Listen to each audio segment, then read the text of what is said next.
우리 교회 주보에 참교회라는 말이 들어 있습니다. 이 참교회라는 말은 제가 만들어낸 말이 아니고 중세 천주교에서 개신교도들을 무참하게 박해하고 또 학살할 때 믿음을 지키기 위해서 한겨울에 알프스산을 목숨 걸고 넘으면서 수많은 사람이 믿음을 위해서 목숨을 버리면서도 하나님을 향한 그 믿음을 끝까지 지키고자 했던 그 신자들을 일컬어서 교회 사가들이 참교회 이렇게 말을 하는 것입니다. 그리고 그분들의 이 목숨 건 헌신과 수고의 결과로 오늘 우리에게도 이 복음이 전해져 있는 것이지요. 참 교회가 있다면 참 제자도 있을 것입니다. 참 교회가 있다면 거짓 제자, 가짜 제자도 있을 것입니다. 이것을 우리가 흔히 하는 말로 무늬만 그리스도인 혹은 외래어로 썬데이 크리스찬 이런 식으로 이야기를 하지요. 우리가 요한계시록을 그동안 공부를 해왔지만 계시록 안에서 우리에게 보장하고 있는 그 눈부시고 엄청나고 아름다운 하늘의 복은 참 교회에 속한 참 제자들의 몫입니다. 그러기에 참 교회가 아니고 참 제자가 아닌 사람들은 계시록에서 약속하고 있는 그 복들이 아무리 아름다워 보이고 그것이 아무리 풍성해 보인다고 해도 그것이 그 사람하고는 아무 상관이 없는 것입니다. 보면 누가복음 앞쪽을 보면 예수님이 당신의 순환에 대해서 예고합니다. 내가 예루살렘에 올라가서 죽을 것이다. 그리고 사흘 만에 부활할 것이다. 병행 본문인 마태복음 16장에는 그 뒤에 사도 베드로가 예수님의 길을 막아서고 그리고 주님으로부터 꾸중을 듣는 이야기가 그 사이에 들어있지만 누가는 그 내용을 기록하지 않고 그냥 예수님의 순환 예고 이 다음에 예수님이 제자들에게 제자의 길을 제시하는, 다시 말하면 참 제자가 되려면 무엇을 어떻게 해야 되는가 여기에 대해서 기록합니다. 무슨 차이가 있을까요? 마태는 이 본문의 중간에 베드로가 꾸중 듣는 이야기를 집어넣었고 누가는 예수님의 순환 예고 다음에 곧바로 이어서 예수님이 제자가 되려면 이렇게 해야 된다고 말씀하시는 제자도의 길을, 제자도를 제시하는 이 말씀을 곧바로 붙여놨는데 누가가 생각할 때 참 제자가 되는 가장 중요한 요소가 선생이신 그분을 정확히 아는 것이다. 이렇게 인식했던 것으로 보입니다. 참 제자가 되려면 무엇보다도 선생이신 분을 잘 알아야 된다. 그 선생이신 분이 무엇을 하셨는지, 또 그분이 하신 그 일로 인해서 무슨 결과가 나왔는지 이것을 분명히 알아야 된다고 생각했던 것 같습니다. 그분이 십자가에서 죽으신 것이 우리가 제자의 삶을 사는데 무슨 의미가 있는지, 또 그분의 부활이 또 오늘 우리에게는 무슨 의미가 있는지, 이것을 제자도의 큰 전제로 누가가 생각하고 있었다, 그런 뜻입니다. 내가 예수님의 제자다, 그것도 그렇고 그런 제자가 아니라 내가 그분의 참 제자다, 이렇게 이야기를 하려면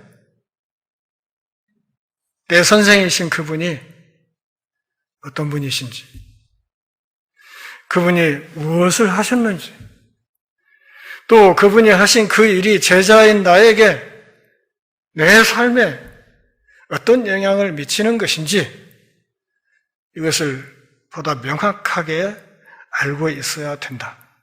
이것을 누가가 강조하려고 했던 것 아닌가, 저는 그렇게 생각하고 있습니다.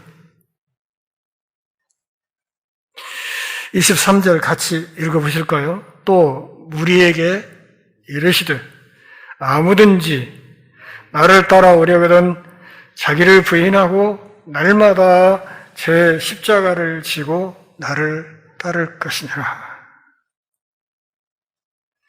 제자도의 핵심이 23절에 압축이 되어 있습니다. 그 제자가 되어서 살아가는 삶의 여정을 좀 구체적으로 설명한 것이 24절부터 26절까지 있는 말씀입니다. 제자가 되는 조건이 무엇일까? 어떤 사람들이 예수님의 제자가 될 수 있을까? 요한계시록 맨 끝에서는 제자의 조건을 딱 한 가지로 말합니다. 목마른 자. 목마른 사람이 예수님이 주시는 생명샘물을 먹으러 올 수 있다는 거예요.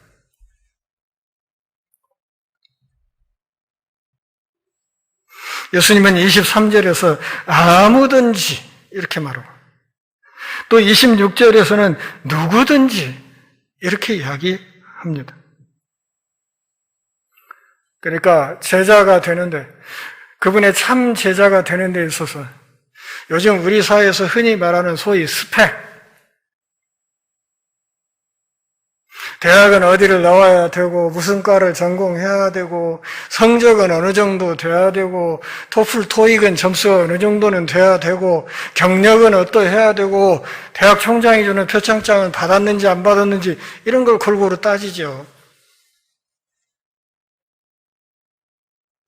그렇지만 예수님이 우리가 참 제자가 되는 것에는 다른 어떤 조건이 있는 것이 아니라 아무든지 누구든지 그분의 제자가 될 수 있다.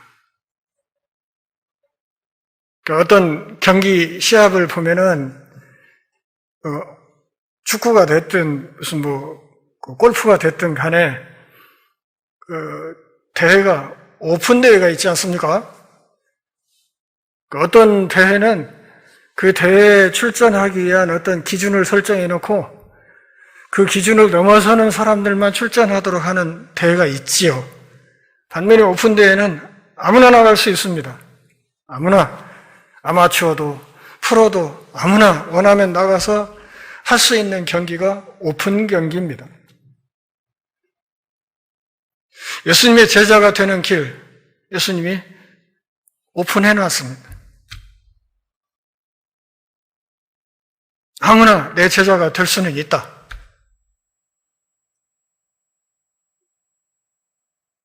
그런데 24절 이하 말씀을 보면 아무렇게나 되어서도 안 된다, 이렇게 말씀하시죠. 아무든지 누구든지 열어놨어요. 그 누구라도 예수님의 제자가 될 수 있다. 제가 언젠가 저 장수 꼴짝에 그때 그쪽에 무슨 행사가 있어서 갔어요. 가가지고 꼴짝에 있는 그 조그마한 오두막집에서 당시로 한 80 정도 된 그 교회 다닌다는 할아버지 한 분을 만나서 잠깐 마루에 앉아서 이야기를 한 적이 있었어요. 그분이 당신의 신앙을 이야기하고 예수님에 대해서 이야기하고 하나님의 백성, 그리스도의 제자가 되어 사는 것이 무엇인지를 마주 앉아 있는 동안에 당신이 이야기를 하시는데 신학교를 졸업한 제가 부끄러워서 죽을 뻔했어요. 이 산골, 이 꼴짜기에 누가 봐도 시골 농투산인데 어쩌면 이런 분이 이렇게 정확하게 기독교 복음의 핵심을 꿰뚫고 그것을 붙들고 이 산골에서 이렇게 농사꾼의 삶을 살고 계시는가? 그것을 보면서 부끄러운 한편, 정말 믿음이라는 것, 또 복음이라는 것이 하나님이 우리에게 베푸시는 은혜구나 하는 생각을 정말 깊이 하게 되었습니다. 그분 같으면 굳이 신학교 가서 몇 년씩 복잡하게 공부할 필요가 뭐가 있어요? 그 정도 확실하게 성경을 알고 그 정도 확실하게 예수를 믿고 있는데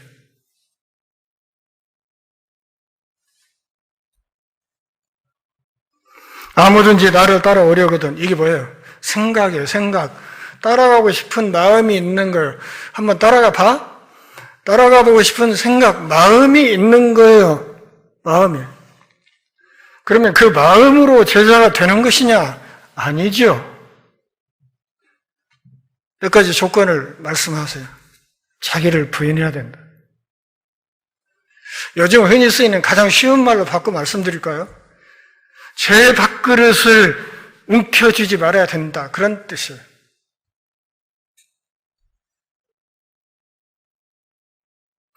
저는 인생 후반부에 들어와서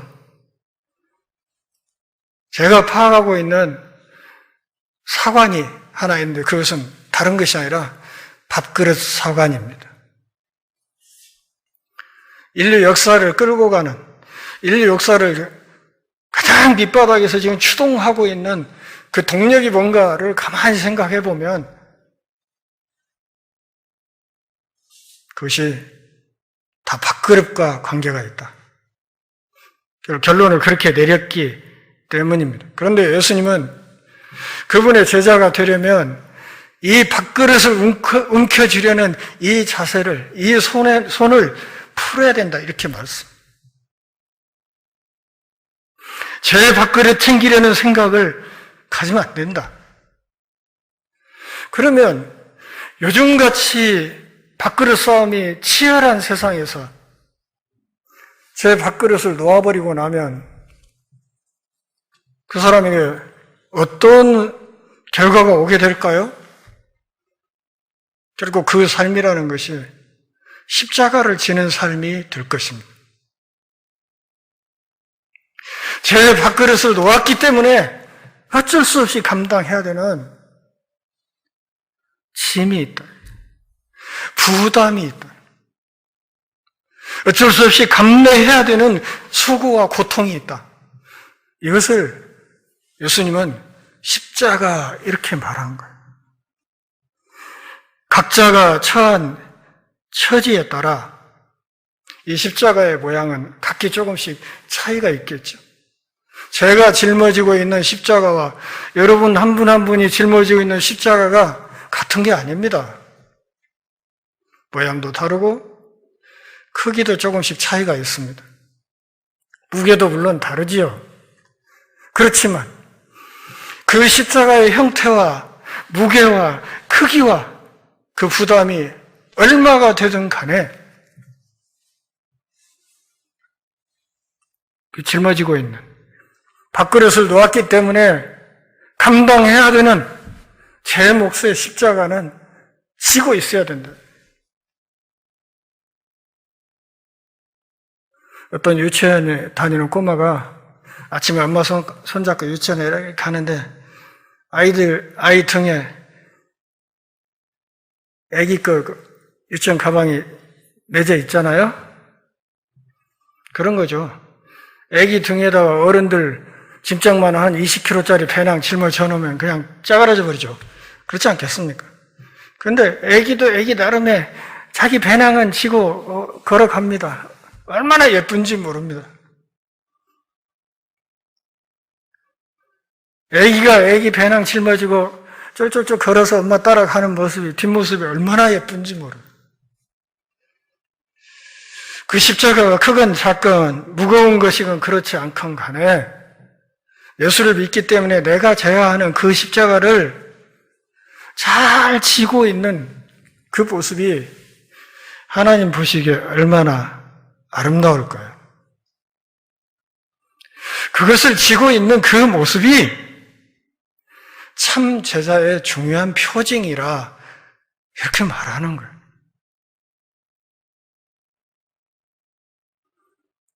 그걸 짊어졌으면 어쩌라고요? 그냥 제자리 서 있으라는 거예요? 아니면 제자리 걸음을 하라는 거예요? 뒷걸음질을 하라는 거예요? 그걸 짊어졌으면 선생님, 참 선생님 나를 따라와라.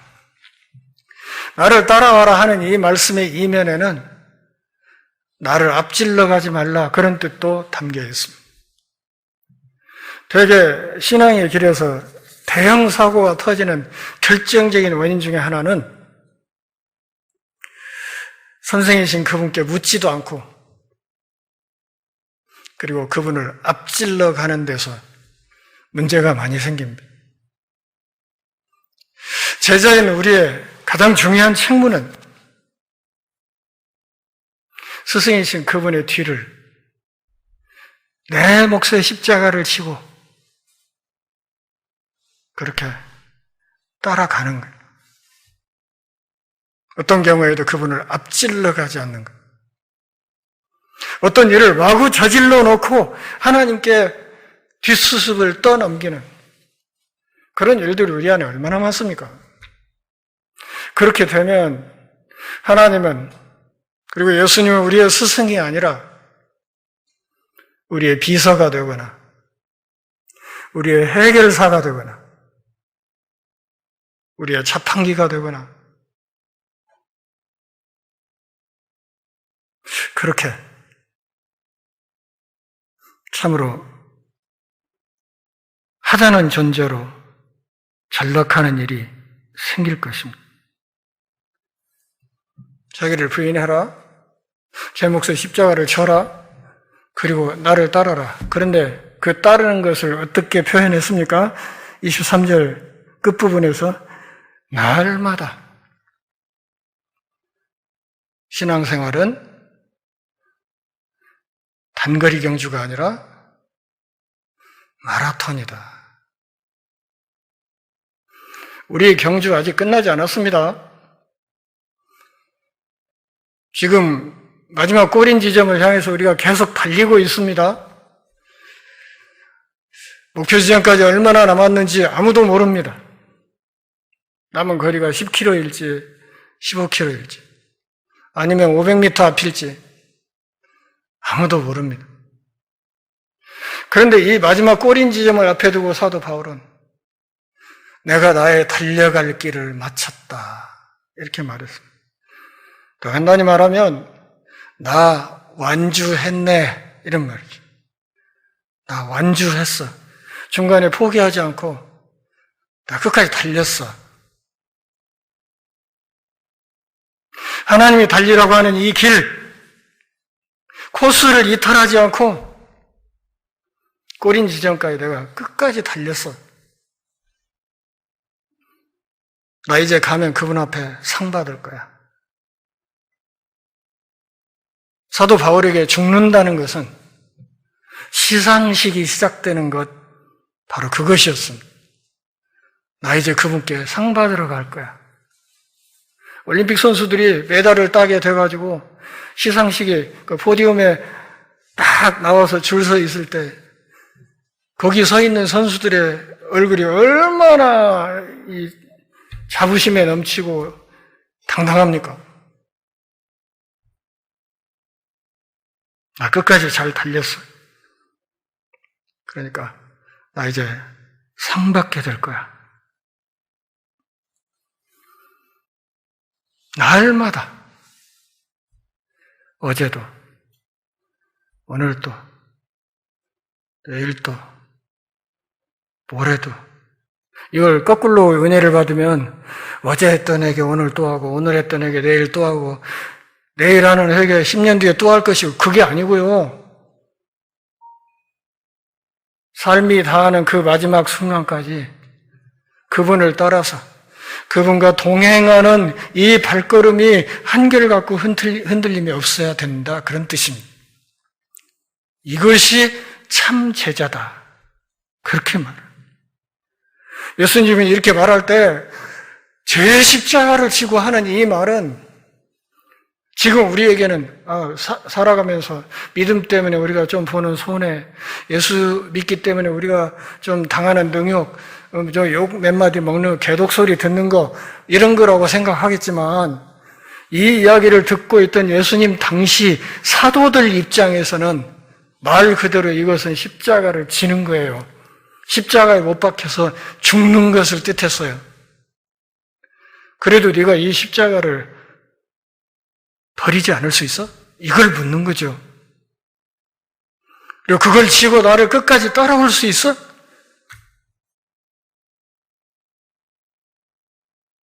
그렇게 참 제자의 길에 목숨 걸고 나섰던 사도들이 있었고 사도들의 제자인 교부들이 있었고 그 교부들의 또 다른 제자들이 계속해서 하나님의 이 말씀을 전하고 그렇게 2000년 세월이 흐른 끝에 이 복음이 지금 우리 눈앞에 와 있는 것입니다. 24절 한번 읽어보실까요? 누구든지 제 목숨을 구원하고자 하면 잃을 것이요 누구든지 나를 위하여 제 목숨을 잃으면 구원하리라. 앞에 했던 말과 연결지어서 바꿔서 읽어볼까요? 제가 누구든지 제 밥그릇을 놓치지 않으려 하면 잃을 것이다. 그런데 누구든지 나를 위해 제 밥그릇을 기꺼이 놓고자 하면 구원받을 것이다. 왜요? 예수님의 참 제자들만 구원을 받는 거니까.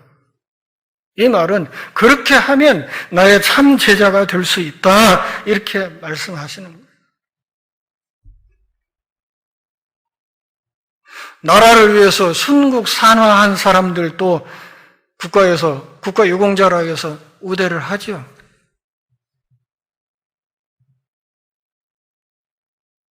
제 밥그릇을 놓는데 아무 이유나 명분이 없이 놓는 것이 아니라 누구를 위해?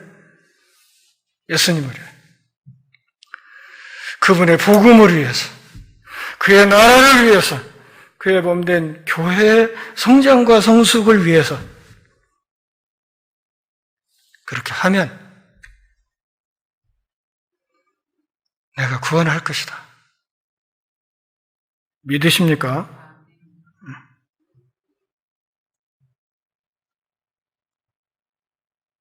최고의 안전이 우리에게 어떻게 보장된다는 거예요? 내 앞에 밥그릇을 어떻게 대하느냐 여기에 따라서 결정된다는 거예요. 한 수 더 떠요. 25절. 사람이 만일 온 천하를 얻고도 자기를 잃든지 빼앗기든지 하면 무엇이 유익하겠는가? 온 천하를 얻고 내년이 대선이라 요즘 시끌짝하죠? 가령 사람이 만일 대통령이 되고도 자기를 잃든지 빼앗기든지 하면 그게 무슨 유익이 있겠냐?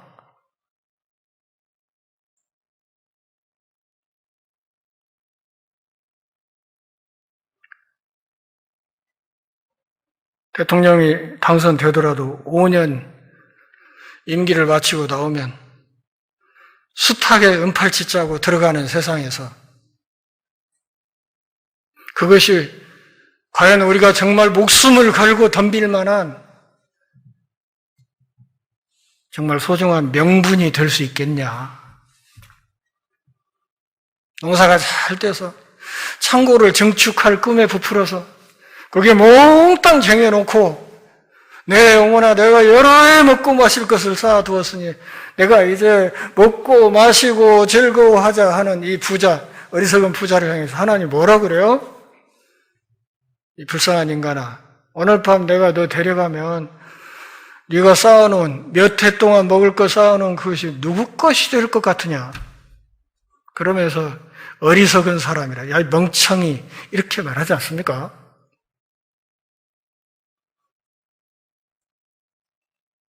온 천하를 얻는 삶, 출세하는 삶, 성공하는 삶. 출세했어요. 성공했어요. 그러고도 제 목숨 잃으면 그게 뭔 상관이냐? 따라서 하시죠. 나는 출세했다. 출세 안 했습니까? 예수 믿었으면 출세한 거예요. 그보다 더 큰 출세가 어디 있어요? 내가 예수 믿었는데, 그 하나님의 자녀가 됐는데, 그보다 더 큰 출세가 어디 있어요? 그것도 감사한데 거기다 대고 뭐 장로, 목사, 권사, 뭐 딱지까지 붙여줬네.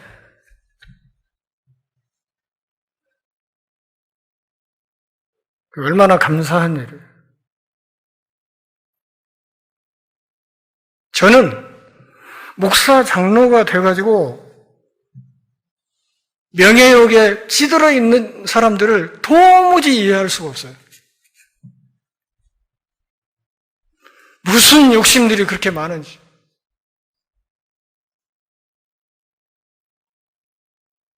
명예욕, 돈 욕심, 자기 욕심.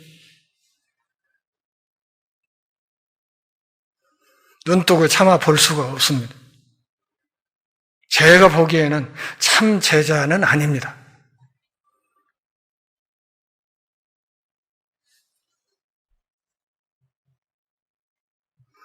26절 같이 읽습니다.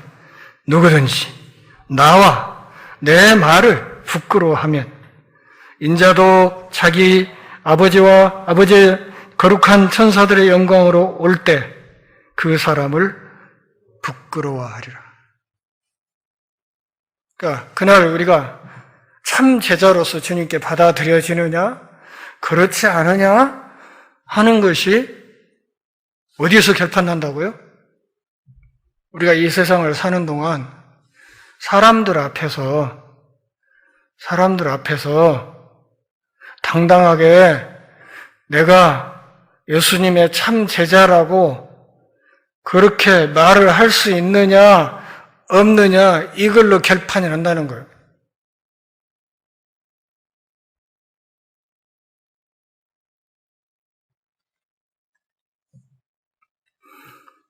천사들과 영광으로 올 것이다. 내가 다시 온다. 철임 때는 베들레헴 부석 마옥간 그냥 거기에 초라하게 그렇게 왔지만 내가 다시 올 때 그때는 그 상황은 우주 최대의 빅 뉴스가 될 것이다. 계시록이 그걸 말하고 있지 않습니까? 그때 그 엄청난 우주의 큰 축제 그 상황에 내가 들어갈 수 있느냐? 그렇지 않느냐? 이것이 어디에서? 이 땅, 우리의 남은 인생, 이 땅에서 살아가는 동안 매 순간마다, 날마다 내가 누구인지, 내가 누구를 따르는 사람인지, 내가 무엇을 목표로 살아가는 사람인지 이것을 내 옆에 있는 사람들에게 담대하게 소위 커밍아웃을 하느냐 못하느냐 여기에 따라서 목숨을 잃거나 얻거나 할 것이다. 그렇게 말씀하신 것입니다. 최후의 심판에서 우리가 받아들 우리 최후의 판결문은 예수님이 써주는 것이 아니라 지금 우리가 이 땅에서 살아가는 우리 삶의 발걸음으로 우리 삶으로 우리 손과 발로 지금 쓰고 있는 것이다 이렇게 말하는 겁니다.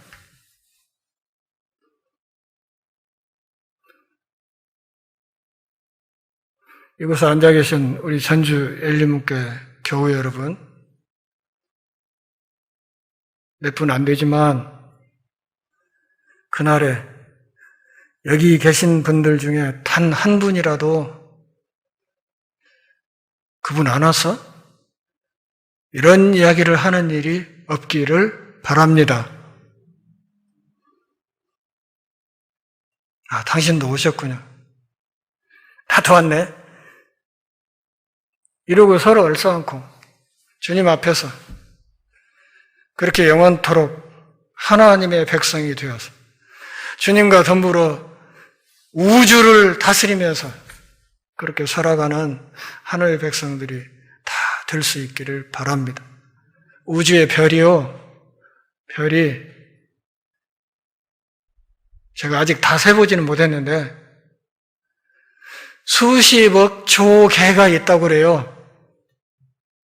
그것도 추정이지 정확히 몇 개인지는 몰라요.